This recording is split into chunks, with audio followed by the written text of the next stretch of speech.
Shalom Aleichem, and welcome to our simple, short and simple Gemara here. That's what I'd like to call it. Straight and simple Gemara. Kufim Dala the Madala Bezras Hashem, this year's Lil Nishmas of Imar Menachem and Akiva, and Hatzala of all the hostages. Baruch Hashem, one was released, and now, Baruch Hashem, may they all be released very quickly. We are at the end of discussing one part of a sugya. Yeah, Kuf Mem Daled Amud Aleph, towards the bottom of the page. In the words V'bois Ema. Count 5 lines from the bottom of the page. V'bois Ema Kuf Mem Daled Amud Aleph. And the question was as follows. We said the question we're about to answer is the following question. We are living now, we are describing now the two different sections in halacha, one solid, one liquid, right? In other words, when I say solid, it doesn't have to be physically solid. When the Torah talks about mashke, liquid, not everything that we define scientifically as liquid is real liquid in halacha. To be a liquid for halachically, which means that you receive tuma as a liquid and you are making other foods mukhsha to receive tuma, right? Only 7 liquids are choshuv enough, mentioned in different places in Tanakh as choshuv and mashkim. And these are the Yad, Shachat, Dam. Yain, Dam, Shemen, Chalav, Tal, Dvash, and Maim. Yeah, we already translated to English a few times. I trust you to know them by now. So basically, we said yesterday that in order to be a mashke, the person has to want the mashke to come out of the body. In other words, wine is only wine, or grape juice is only considered to be choshuv enough as grape juice for all the halachic ramifications. If when I squeezed it, I'm interested in the wine coming out. Or as the example we spoke about yesterday, when you have a basket full of, little holes, because that's how baskets are, from reeds, from bamboo. So when the wine is trickling out, down and out of the sal of the basket, it's only considered as wine halachically if I'm interested in the wine trickling down. Not for brocha. For brocha, I assume it's enu bar peragofen. But regarding Tumah v'Tahara, and also regarding soon to be compared to Schita squeezing in Shabbos, it's only when I want it to come out. Okay? Now, then we said, what happens if I am not interested in it coming out? Not interested, I'm frowning. I'm not interested in the juice coming out. It's not considered a mashke. Our question was, what about the middle of the road? If I'm not voicing any opinion, I'm, a fence sitter, not sure, don't know, don't care. Then we said, the Gemara assumed, and the Gemara will say it again, that if it's a situation of stam, it's considered as solids, not liquids. Not solids, but in other words, it doesn't have the chashivus of liquids. Let me introduce you to the point, to a term which I spoke about before, zeas peiros, the sweat of the fruit. Let's say, if something is physically liquidy but not halachically liquidy, it's called the sweat of the fruit. It's not choshuv. It's not doesn't have the chshivas of a mashkim. And therefore, so we said, if the mashkim are coming out of the grapes and those mashkim are, what should we call it, the trickle down, and I'm parv about it, then they're considered to be solids. That posed the question on Rabbi Yehuda in our sugya that's to do with squeezing fruit on Shabbos. What was the question? The question was that if you have tutim v'rimonim, if you have certain fruit that some people like to squeeze the juice out of and some don't, if you have those fruit and the juice started oozing out, leaking out without you doing anything, said Rabbi Yehuda, if you're happy with the juice coming out, don't enjoy the juice on Shabbos, even though you didn't squeeze it, because if you're happy with the juice coming out, you may come to squeeze it yourself, chas v'sholem. You may come to mom squeeze it. Problem. Now, what's the other thing? If you're not interested, if you brought those tutim v'rimoinim, those fruit, in order to use them for solids, to eat them as solid pieces, then if the thing was flowing out, the mashke, then it's considered to be what? Okay. In other words, you're not allowed to squeeze them, but if it started leaking by itself, you can take the juice and drink the juice that leaked out, because you're not going to come to squeeze them, because your idea was to dafka eat them as solids. Your wife is planning on making strawberry cake. Yeah, don't ruin her plans. What about the middle case? The middle case of stoma, there surprisingly, if you're like not sure why you brought those strawberries home, what did we say? Oh, then it's considered to be, yes, like mashkim, and it's osir. So that's a stira. By the Zeisiv Anovim here, we see regarding Tuma V'Tahara that if I'm a parev, it's considered as solids. And there, if I'm parev, it's considered as liquids for schita. Why? Answers the Gemara, Sema, another answer besides the one we said yesterday. Shiny Salizesim Vanovim. The Salizesim Vanovim, the baskets of olives and grapes, Kevin de Ibud Kaimi, Mikor of Kuri Mafkerilahu, which means because they are meant for ibud, meaning when you put your anovim, your grapes and your olives in those baskets, right? You know that some will trickle out. So you are showing by the fact that you are putting them there, you're proving the point that you're not so interested in the juice. If you really wanted the juice, you would have put something, you put them in a plastic box, or in the times of the Gemara, in a clay item or iron. Why did you put them in the sal? Because you don't care about them falling out. Aha.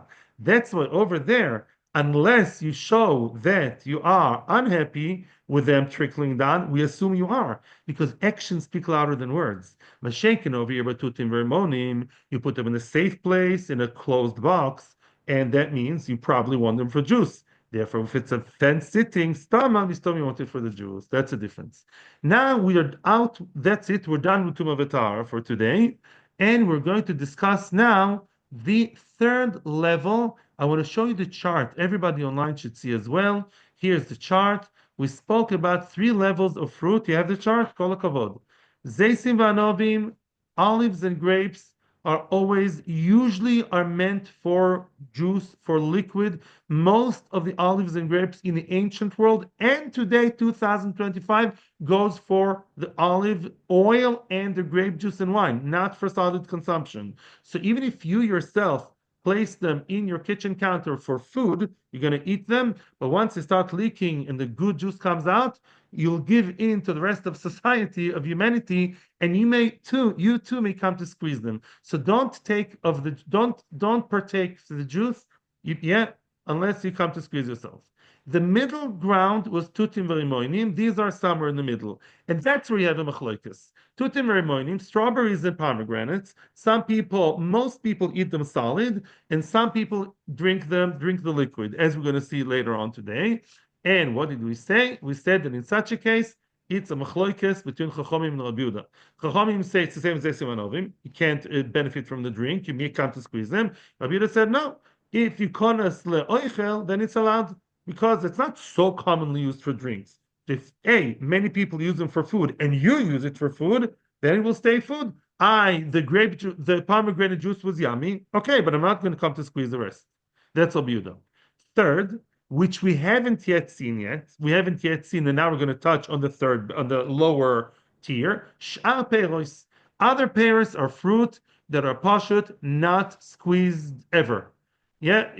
People don't make juice out of those things, and therefore everyone agrees to Rabbi Yehuda, you can be lenient. I'm using general terms on purpose, because now we're going to see exactly what it means. But basically, other fruit that are not Zeisim Anovim, not even Tutim Vermonim, they're so low down, they're so so unjuicy, so not into juicing. Therefore, I don't know, star fruit, I just came up with the fruit. Those fruit are what? You can be mekel, be lenient. Even Chachamim, Grut Rabbi Yehuda, there's room to be lenient. When I say lenient, we're going to soon see what it means. Zak the Gemara. Ashkech and Rabbi Yehuda demoidel Rabbanon b'zeisim v'anovim. Right? Now, we saw that Rabbi Yehuda agrees to Rabbanon in zeisim v'anovim that you always have to be machmir and not don't drink or benefit from the juice coming out, as I just told you in the chart. We found that in the Brisa already before. The Brisa was quoted in Kuf Mem Gimel. Rabbanon, we also found Rabbanon the model of Yehuda. Novim. Sorry, no. Excuse me, no. I'm confusing the three levels. We found Rabbi Yehuda agreeing to Rabbanon Zeisim Anovim. That's for sure, right? Now comes the question: Rabbanon the model of Yehuda b'shar peros minolan, meaning Tutim v'rimonim we also found. Just the Gemara doesn't say it here, but we did. The third level, we haven't yet found a source for it. We had the Amoraim, that chart is based on what the Amoraim said then. But we didn't find a Braisa, and Mora needs to back himself with a Braisa, especially talking about Tanoim. I can tell you, Rav Eliashiv and Rav Shlomo Zalman agree on something. How do you know? Bring me a proof. A recording, books. I can make it up, right? So how can an Amora just say, oh, you know what? Rabbi and Rabbanon all agree in Shar Peros. Minolan, how do you know? Bring me a Tanaic source, a Braisa or a Mishnah, that would tell me that Rabbanon agreed to Rabbi Yehuda b'shal peiros to be lenient. Minalan, how do you know? When we say to be lenient, what do we think right now, Jason? We're thinking what? That you can be lenient, and if the juice is coming out, you're allowed to benefit from the juice, right? Now they're allowed to squeeze it. At the moment, what do we think? As we see in the chart, we think that if the juice came out by itself, I can take a cup and enjoy the juice that came. I'm lucky. HaKadosh Baruch Hu did it, not me. I'm a Shomer Shabbos Jew. And what I can benefit because Shar Peres, I'm not going to come to squeeze them. It's nice to have the, I don't know, papaya juice, the b'diavad, but it's not what I'm going to do ever because nobody juices the papaya. But how do you know? What's your source? The Tanya. Oh, here comes the Choshev Brisa, as all Brisas are Choshev, but this Brisa actually affects our lives 2025. It says in Brisa as follows: Soichetin, one is allowed to be soichet lechatchila. Wow, you're allowed to squeeze. The atmosphere changed. Up until now, everything was not allowed to be nischat, to squeeze. The only question was, b'di'eded, if something fell, if something leaked, what do I do? Right? That's all that we said. True? But now we're saying something else. Bepgoin ubeprishin beuzrodin. Pgoin are prunes. Apparently, prunes once were never squeezed as juice. Prishin are quinces. The uzrodin are very small pears. Those are never used as what? As juice. Nobody would squeeze them and juice them. Look at Rashi, the second line. Do you hear that? It's not normal to squeeze them, and it's so abnormal that if you do it, it's not called dash. Why aren't you allowed to squeeze fruit on Shabbos? It's a told of dash, threshing, like you thresh the kernel out of the chaff. And this is not the case. It's so crazy to do that. You are mutter to do it. Wow. We're gonna get there. I'm not saying the problem is I'm scared to talk because today they make juice out of everything almost, right? You have spring, the Israeli make spring. I'm sure in America there's definitely the same. Yeah, and they have like over 26 flavors. So they basically take almost every juice, every fruit under the sun, and they juice it. So that's a problem because we don't have the cool anymore. What? When it fall in prohibition of it, like Mars, like in terms of like maybe something. Apparently not. Everybody can see that a pear is a pear, and it's not. Yeah, I hear what you're saying, and let's see how it develops. But okay, aval, however, loy berimoinim. Rimoinim, remember, tutim verimoinim, they were the middle of the road. They're not as common as zeisim vanovim, but they're not as crazy as quinces and prunes. So what about them? Rimonim, you're not allowed to squeeze. Very possibly the Rabbanon. I'm not answering that question. If it's the rice of the Rabbanon, here it sounds like the Rabbanon. Says Rashi, the Ruchayu Behachi. It's normal, not very normal, not as normal as Zesim, but it's normal enough to squeeze limonim, pomegranates, and therefore you're not allowed to do that. And the Gemara brings the proof for that.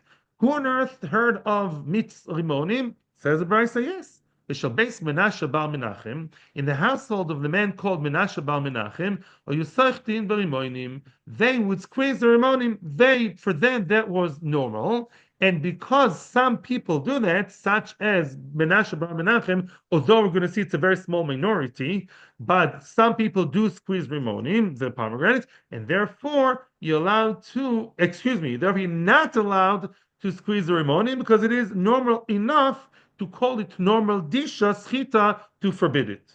Now, Frag the Gemara, wait a second. You're trying to tell me here that Rabbanon agreed to Rabbi Yehuda, right? There's the machlokes only tutim v'rimoinim, but when it comes to the other fruit, all the quince and prushim and all these crazy fruit, the prunes and this, it's allowed. Frag the Gemara, how do you know? How do you know it's Rabbanon talking? Maybe it's Rabbi Yehuda. You're looking to tell me here the Rabbanon are bending themselves and are agreeing to Rabbi Yehuda. How do you know? Maybe that Brisa is Rabbi Yehuda Brisa. He was always Mekel, and he's Mekel here too. Who told you it's Rabbanon?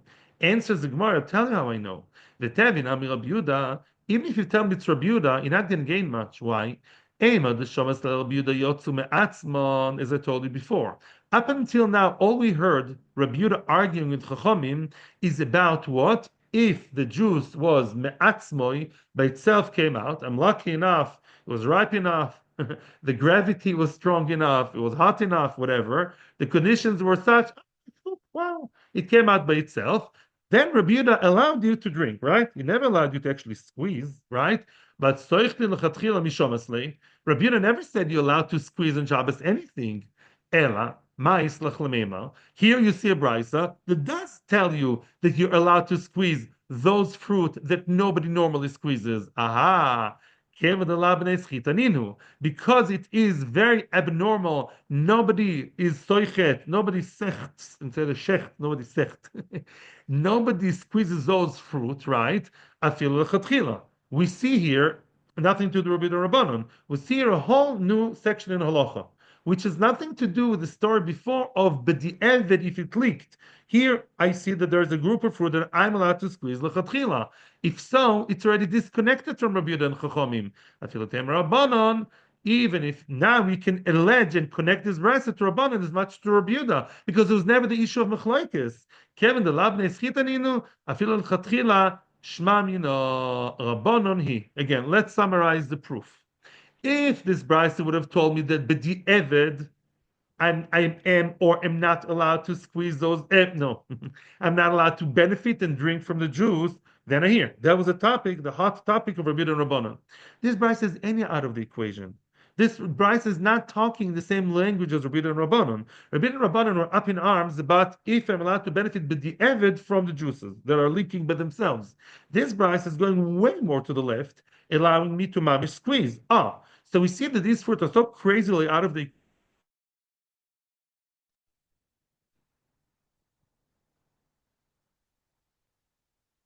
now, okay. I'm sorry for the break. It was not me, it was Zoom. Again, let's explain the story. We are now when Kupman Daladum the base in the more 10 or more lines. Line starts with the word Shma Mina, Shin Mem. Let's summarize. Yeah? It's a good time to summarize. Mechlokes, Rabbi Yehuda and Rabbanon was about what? About 1 point only. What was Machlokes? Tutim Rimoinim. Tutim Rimoinim are fruit that some people squeeze and many don't, but some do. Say Chachamim, if the juice came out by itself, flowed by itself on Shabbos, don't drink it. You may come to squeeze it. Says Rabbi Yehuda, no. If you kept them in your kitchen, in your dining room for eating, you'll eat them. Your intention is to eating, and therefore you can benefit from the juice. What did Rabbanan and Rabbi Yehuda agree about? They agreed about a third level of other fruit. The other fruit that nobody normal squeezes, it's very, very unaccepted or nobody squeezes them. Those fruit, everyone agrees, are mutar lechatchila to squeeze. And it's not, you can't tell me the brisa that said it is Rabbi Yehuda, because when it comes to lechatchila squeezing, we never found Rabbi Yehuda more lenient than Chachamim. Rabbi Yehuda wasn't that much to the left. So this brisa that seems to talk anonymously and unanimously both seems to be agreed by everyone that those fruits are so crazy if you squeeze them. Yeah, you're crazy if you squeeze them. Those things, if you squeeze them, it's allowed. It's allowed. Nothing to do with Rabbanon, and that's what we meant. Rabbanon agreed to Rabbi Yehuda. They all agreed to the same idea that these fruit can be squeezed lechatchila. L'halacha l'maisa, ask your local, preferably Orthodox rabbi. Shmamino. Now we're going now. Shmamino Shmamino. Shel Beis Menashe. Yesh lecha? Yeah. Shel Beis Menashe. Now we're going to recite the brisa, and we're going to harp on the point of this story of Beis Menashe. What did we say in the brisa? Shel Beis Menashe Bar Menachem or Yusoichtin Berimoinim. What does that mean? In other words, because there was that extended, one of the Rishonim says with a rich family, that a lot of Rimonim to squeeze. You have to be a millionaire to take Rimonim and squeeze them just like that. So because people would squeeze the Rimonim, which people? Bey Menashe and their family, because of that, that changes the halacha for everybody. And therefore, according to Chachamim, if your tutim Rimonim are oozing juice, you're not allowed to drink from the juice. Because you too may come to squeeze them. You want to plate Bey Menashe kind of. Amar Nachman, says Nachman, Halacha kishal Beis Menashe Bal Menachem. Halacha is like that household of Beis Menashe Bal Menachem. Halacha is like that family. Amar Rav Nachman, what? Menashe ben Menachem Tanu? What do you mean? Our halacha is like Menashe ben Menachem. Menashe ben Menachem wasn't a Tana. He was a regular Jew. He was a balabas, regular nice guy, I'm sure, good guy. He is to be in the Gemara, but he wasn't a Tana. He's not a Shita. He's not presenting right a halacha. We base halacha based on a reality that was created by him and his family. They would just Rimonim, right? Whenever they felt like those billionaires, right? They had a private jet made out of gold, like like Trump, and they had the Rimonim. So too, Mimela, that affects everybody else. But what do you mean halacha is like them? They're not voicing an opinion. The chitema, or maybe Rav Nachman, you want to tell me halacha ki hai tana the sova lokeshel Menashe ben Menachem? Oh, maybe you want to alternate what you said and tell me no. What I meant was halacha is like the Tana that's supported by the story of Menashe ben Menachem, meaning halacha is you're not allowed to squeeze the tutim vermonim, you're not allowed to squeeze them, and maybe not even benefit from the fruit, and that is that's so. The halacha is like that Tana, backed by the reality created by Menashe ben Menachem. Fact the Gemara, is that so? Mishum de Sova Menashe ben Menachem halacha k'moisai. So what? I still disagree. Here comes a stronger disagreement, a conceptual disagreement. Because he believes that Menashe ben Menachem's reality sets the halacha, does that mean that's real halacha? And here comes the crescendo. Here we came to the peak of the mountain of the question. Menashe ben Menachem Avi Yehuda de Alma? Who is he? It's one family. Is Menashe ben Menachem the majority of the world?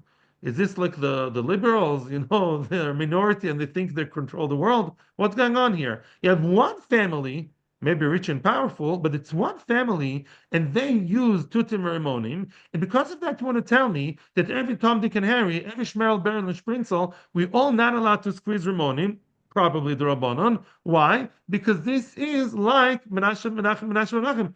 I disagree with that, or I don't understand that logic. Yeah, why should one family set the tone for everybody else? That's a question. That's not normal. I mean, nice people are not normal in that behavior. Yeah, 95% of humanity did not squeeze their money back then. Yeah. Answers the Gemara. This, by the way, this is one of the Gemaras that's very, very, very central and essential in the sugyas that appear a few times in Shabbos about how normal and abnormal not melacha, a derech of a melacha has to be. We're going to touch on that. We're going to go to like a tiny bit of iyun here too, in a nice way. Iyun is always nice. Zog the Gemara in yes. Sometimes minority rules. Yeah, not just but Supreme Court. Here too, there is a point where minority rules, and I'll tell you why. Ditanan, I'll bring you another case. It says in the Mishnah in Kilayim, Hamekayim koitzim b'kerem. Let's say a person has kerem, vineyard.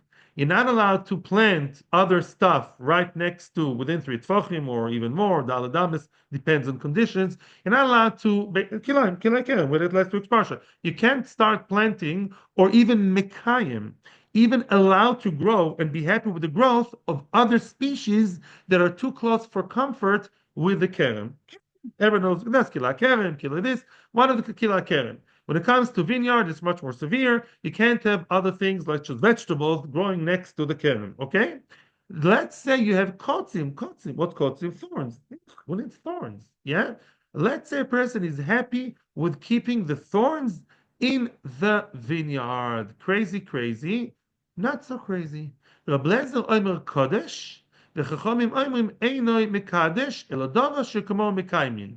means, Rab Lezer says, yes, Kodesh does mean a good word.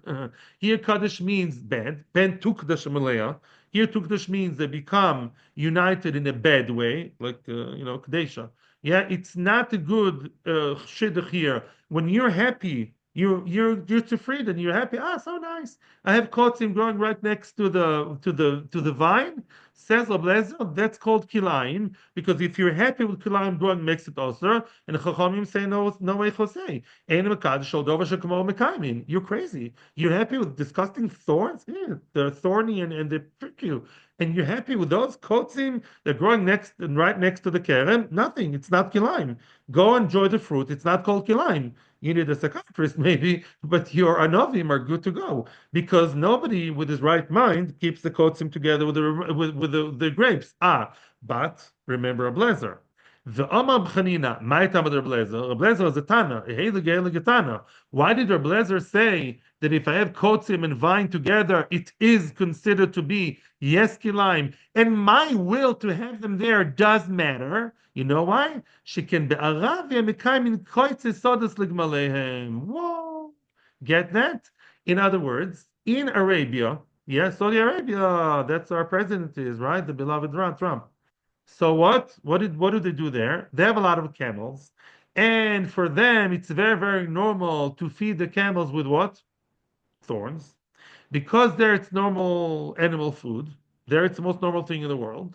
And therefore, because in certain places in the world, in Arabia, people do keep the kotzim, they keep the thorns, because for them it's normal. So even if you live in Sweden and you keep kotzim, you too, according to Rabbi Lezer, that sets the tone for you too, and you chayv and kotzim. So Rabbi Lezer, apparently this Mishnah of Bei Menashia, of Beis Menashe Bar Menachem works well with Rabbi Lezer, that sometimes if something is normally done by one country, therefore for the entire world, it also becomes normal. You may have a lot of questions now. I promise you a lot of questions will be answered. So let's continue to read. Then I will add you another point in Iyun, and hopefully everything will be good.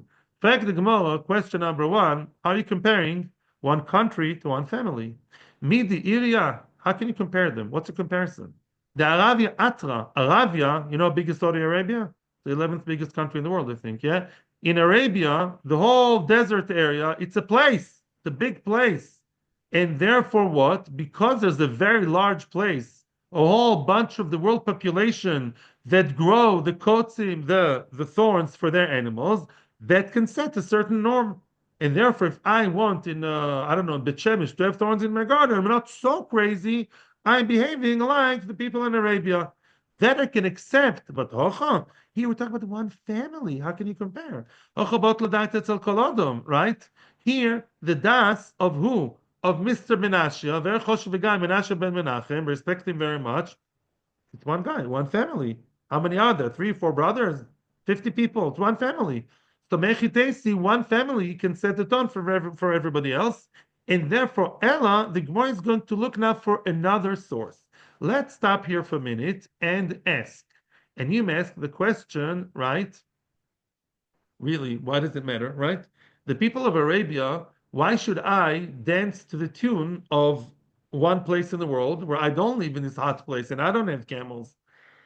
So I'll just quote to you, Balpeh, if you don't mind, what Tosfos says in Daf Tzadi Beis. I don't know if you remember, it's been a very long time ago, but we spoke then about Anshe Hutzal. Anshe Hutzal are people, that was a town or a region where, as it is also common by Arabs and by Africans, you know how they walk around with the baskets on their heads. And they can walk very quickly, yeah? And they don't use their hands stay free, your hands free, like a phone, yeah? And what? And their baskets are on their heads. And there we said that even for the Hutzal people, even if they're going out on Shabbos, let's say the Jew who lives in Hutzal, and for him it's normal to carry the basket on his head, a basket case. And what? And now he walks around like that. If he walks around like that on Shabbos, it'd be potu. It's called shinui. Why is it shinui? It's normal for the Hutzal people, right? Or the question gets much stronger. Here, right, we say because, according to Blazer at least, because the people of Arabia, they feed their camels with thorns, to everybody else also, if I also keep thorns because I like it, then I can kind of connect myself to the Arab norm and say for me that's normal. And by Hutzal, no, why?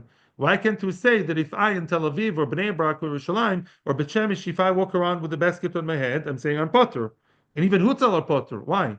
Why don't we say, well, I'm behaving like Hutzal? So there are different answers. Tosfos answers a very sharp and clear answer. When you are in what should we call it in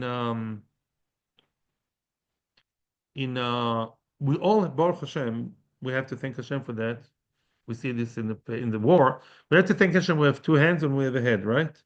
And we all choose. We in Bet Shemesh, New York, Los Angeles, Paris, Tokyo, Moscow.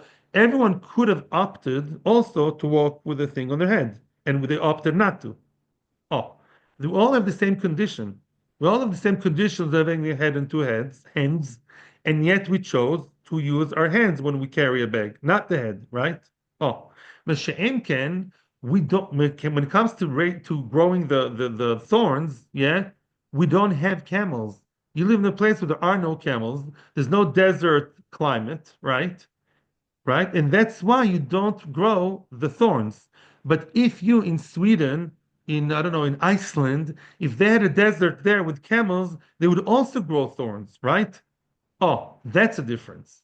In other words, it's very, very normal to grow thorns if you have camels in the desert. Happens to be you don't live under those conditions.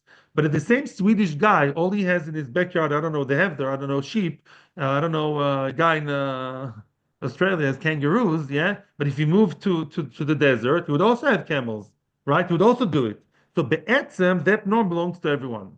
Mashe'enken, the thing, and that's why, according to Blazer at least, Chachamim think otherwise. And Rabbi Blazer says, listen, be'etzem, it's normal to raise kotzim. It's not so crazy. It's just not living in the right climate, but be'etzem it's normal. Mashe'enken with the hands and the head, because everybody's not using the heads and only the hands, yeah. Mimela, that is called, according to the Ritva, I think the Ritva, other shans, a mina. It's a crazy norm be'etzem. We be'etzem chose not to do it.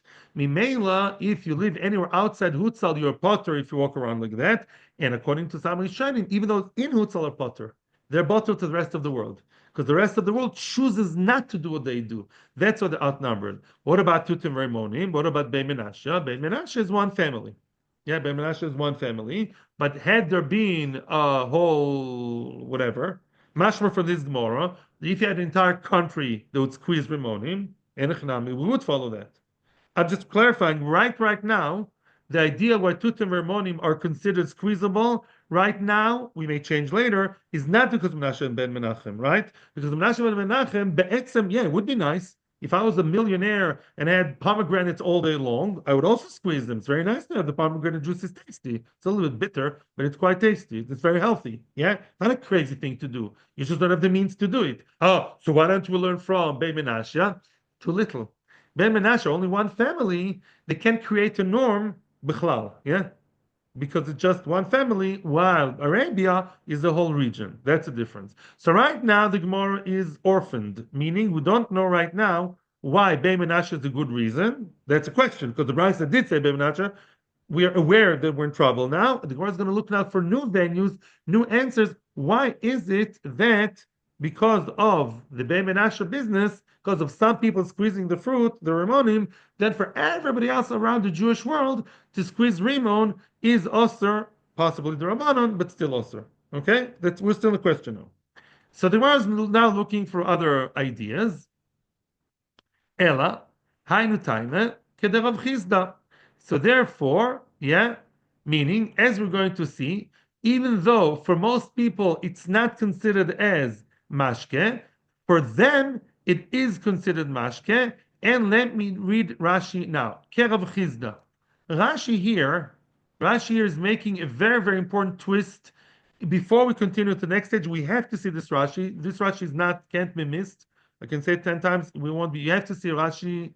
We have just enough time to see Rashi. Kerav Chizda. You have the Rashi. It's right. It's more or less where the Gemara is. Yeah, just 2 lines above. Afal gav de le'alma loy choshiv. Kema de achshiv iu avel didei mashke. Even though 99% of the world are not machshiv rimonim for squeezing, Mr. Beit Menashe and his family they are considering it as mashke, so for them it's a mashke. Meaning, the hachim efarash Rav Nachman leBraisa de le'el.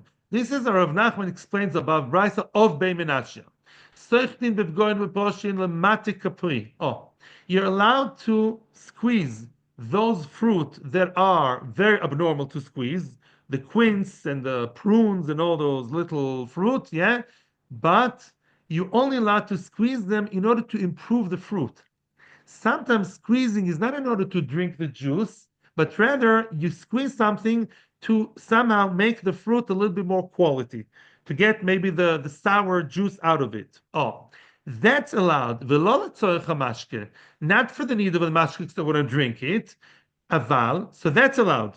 If I machshiv just those uzrodim and prishim, I squeeze them to make them sweeter, that's allowed, but not because I want to drink. Avalo berimonim ve'afilo lematkan. But if I want to squeeze pomegranates, even if I do it for the sake of the fruit and not for my taste because I want fruit, that's not allowed. Why? The shell, because the Bach says ho'il, because be'menashe usochtin b'chol tzorch mashke, ilkach b'Shabbos also afilo lematek, which means because there's one family that considered it as mashke, you can't ignore and say, the mashke is garbage. Buy these three fruit that are nobody squeezes, then I'm allowed to squeeze to get rid of the juice, and I say, there's juice, garbage, nothing. Because there's Mr. Ben Menashe that does squeeze out the juice sometimes, and they do it for mashke, for drinking, therefore I'm not allowed to squeeze the rimonim even for lematkan to improve the rimonim. They're minority. Says Rashi, "Lo mishadim Menashe ruba de alma." Enechnami, Menashe is minority. True. Elachayshinan, it's a gzera de rabbanon. Now the cat's out of the bag. Now we get to the punchline. We have to continue. Isharis lelematek. Which means, Bey Menashe are very rich people, but they give ideas to other people. Which means, because there's Bey Menashe, that Bey Menashe, they really like the rimon juice. I'm a poor avrech. Let's say I'm not poor Baruch Hashem. Yeah. Let's say a guy's a poor koilel guy or a poor computer guy, but now he's squeezing the rimonim. Why? He's only squeezing it. Why? To make the rimon sweeter, not for juicing for the juice, right? That is of itself allowed. Maybe it's also maybe it's lo kaderech, whatever. It's not chiyuv d'oraisa, but he's going to get an idea. Bey Menashe, they really like the juice. Oh wow. You remember Eve in the Garden of Eden? Oh, right. Remember the story? Yeah, we learned it in Bible. Yeah. In other words, I'm also going to enjoy the juice. There's a chashash, that's Gzer Rabbanon. It's not because they said it's normal, Mimele becomes normal for 99% of the world. No, minority doesn't rule, but minority can affect, right? There's always a one bad kid in class, one bad something, right? And can teach the other kids the bad tricks. That's the story here. In other words, because some people like that for the juice, Mimele, the guy who's squeezing into the mutter way, may come to squeeze it the usher way. That's why we don't allow it. That's a whole different story. Aval, continues Rashi,